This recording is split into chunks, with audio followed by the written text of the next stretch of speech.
अस्सलाम वालेकुम। कहानी सुनने से पहले हमारे चैनल को सब्सक्राइब करें ताकि आपको हमारी हर कहानी सबसे पहले मिले। शुक्रिया। मैं एक सिक्योरिटी गार्ड था। मेरे अक्सर एक शहर से दूसरे शहर में तबादले होते रहते थे। एक बार मेरा तबादला एक ऐसे इलाके में हुआ जो बहुत ही गुंजान इलाका था। वहाँ आबादी ना होने के बराबर थी। हर तरफ जंगलात और पहाड़ थे और सबसे बड़ा मसला उस इलाके में ये था, वहाँ मोबाइल सिग्नल भी काम नहीं करते थे। इसीलिए उस इलाके में तबादले के बाद 3 महीनों तक मेरा अपनी बीवी बच्चों से राब्ता बिल्कुल ना हो सका। और 3 महीने बाद जब मैं छुट्टी लेकर घर की तरफ जा रहा था तो मैंने सुकून का सांस लिया कि कुछ दिनों के लिए ही सही इस इलाके से आज़ादी मिल गई। मैं अपने इलाके पहुंच चुका था, लेकिन उस वक्त रात हो चुकी थी और कोई रिक्शा या टैक्सी मुझे ना मिल सकी। तो मैंने सोचा इतना लंबा सफ़र तो है नहीं, पैदल घर चला जाता हूँ। यही सोचकर मैंने अपना बैग कांधे पर रखा और पैदल सफ़र शुरू कर दी।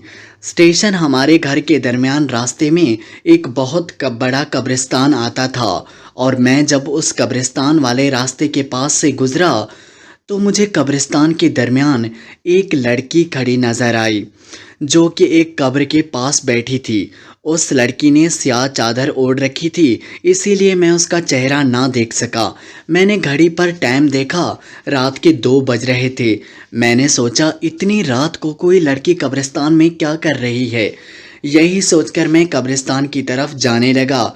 हमारे इलाके के कब्रिस्तान के बारे में आज तक कोई डर खौफ वाली अफवाह नहीं सुनी, इसीलिए बेझिझक बेखौफ मैं उस कब्रिस्तान की तरफ जाने लगा। उस कब्र की तरफ जाने लगा जहां वो लड़की खड़ी थी। मैं थोड़ा मज़ीद करीब हुआ तो मैंने देखा वो लड़की कब्रिस्तान में झाड़ू दे रही थी। मैं उसके पास जाने लगा और जब उस लड़की के पास पहुंचा तो मैंने उस लड़की को सलाम किया। उस लड़की ने मेरे सलाम का जवाब दिया और बोली, कैसे हैं आप अब्दुर्रहमान चचा। मैं उस लड़की की ज़बान से अपना नाम सुनकर बहुत हैरान हुआ। मैंने उससे पूछा, आप मेरा नाम कैसे जानती हैं बेटा। मेरी बात पर उस लड़की ने मुस्कुराते हुए जवाब दिया, चचा आप मुझे भूल गए, मैं नवाजुद्दीन की बेटी हूँ, रमशा।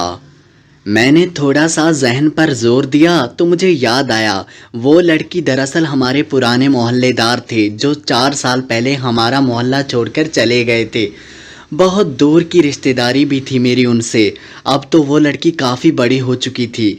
मैंने जब उसे देखा था तब वो मेरी बेटी के साथ अक्सर हमारे घर खेलने आया करती थी। मैंने कहा, अब्बू और अम्मी कैसे हैं बेटा। रमशा ने कहा, सब ठीक हैं चाचा जान, आप कैसे हैं और नादिया कैसी है। रमशा ने मेरी बेटी का नाम लिया था। मैंने कहा, वो सब ठीक हैं बेटा, लेकिन तुम इतनी रात को कब्रिस्तान में क्या कर रही हो। मेरी बात सुनकर रमशा काफ़ी उदास हुई और बोली, बस अब कहाँ जाऊंगी चचा। मैंने सोचा शायद रमशा घर वालों से नाराज़ होकर कब्रिस्तान आई हो। मैंने उससे पूछा, बेटा क्या तुम्हारी घर वालों से कोई नाराज़गी हुई है। तुम्हारे अब्बू को पता है कि तुम इस वक्त यहाँ हो। मेरी बात सुनकर रमशा बात टालते हुए बोली, आप छोड़ें चचा, पानी पिएंगे आप। मैं काफ़ी थका हुआ था, मुझे बहुत प्यास लगी थी। मैंने कहा, हाँ बेटा पिला दो। रमशा ने एक छोटे घड़े से पानी निकाला और पानी का प्याला मेरी तरफ बढ़ाया। रात का वक्त था, मैंने प्याले की तरफ देखे बिना ही प्याला होंठों से लगाया और सारा पानी पी गया। लेकिन पानी पीने के बाद मुझे एहसास हुआ जैसे पानी का जायका काफ़ी अजीब था। मैं थोड़ी देर वहीं खड़ा रहा, फिर रिमशा से बोला, आओ बेटा तुम्हें घर ले जाता हूँ, तुम्हारे वालिदैन से जो शिकायत होंगी मिल बैठकर हल कर लेंगे। रिमशा ने बड़े दर्दनाक अंदाज में कहा, अब तो बहुत देर हो गई चचा, आप जाएं, मैं बाद में आ जाऊँगी। मैं अपना सामान उठाकर खड़ा हुआ और रमशा को खुदा हाफिज कहता घर की तरफ रवाना हुआ। मैं 1 घंटे बाद घर पहुंचा। रात काफ़ी हो चुकी थी। मेरी बीवी दरवाजे पर मुझे अचानक देखकर हैरान थी और काफ़ी खुश भी। बाकी बच्चे सारे सो रहे थे। मेरी बीवी मुझे एक कमरे में ले गई और मेरे लिए चाय बनाकर ले आई। खाना मैं रास्ते में खा चुका था। बातों बातों में मैंने बीवी से पूछा, ये नवाजुद्दीन भाई आजकल कहाँ होते हैं। میری بیوی اچانک نواز الدین کے ذکر پر حیران ہوتے ہوئے بولی، وہ دوسرے محلے میں چلے گئے، پھر کوئی خاص رابطہ نہیں ہوا، میں بس ایک بار ان کے گھر گئی تھی، لیکن ان کا ایک بیٹا میرے خیال میں واپٹا میں نوکری کرتا ہے۔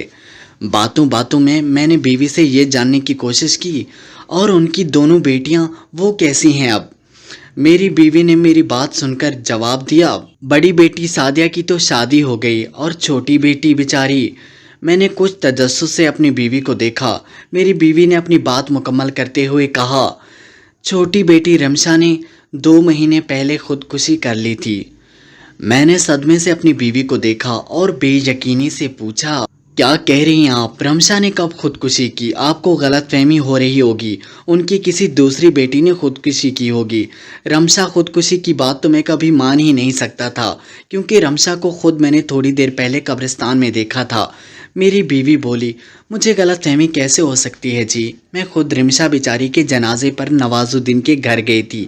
یہ کہہ کر میری بیوی کمرے سے باہر نکل گئی، اور میں صدمے میں تھا۔ اگر رمشا مر چکی تھی تو وہ کون تھی جسے میں نے قبرستان میں دیکھا تھا؟ اور وہ پانی جو مجھے رمشا نے پلایا تھا وہ کیا تھا جس کا ذائقہ میں آج تک نہیں بھول پایا؟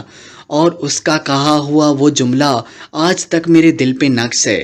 اب تو بہت دیر ہو گئی، میں آج تک یہ جان نہ سکا، اگر رمشا مر چکی تھی تو میں نے قبرستان میں کس کو دیکھا تھا؟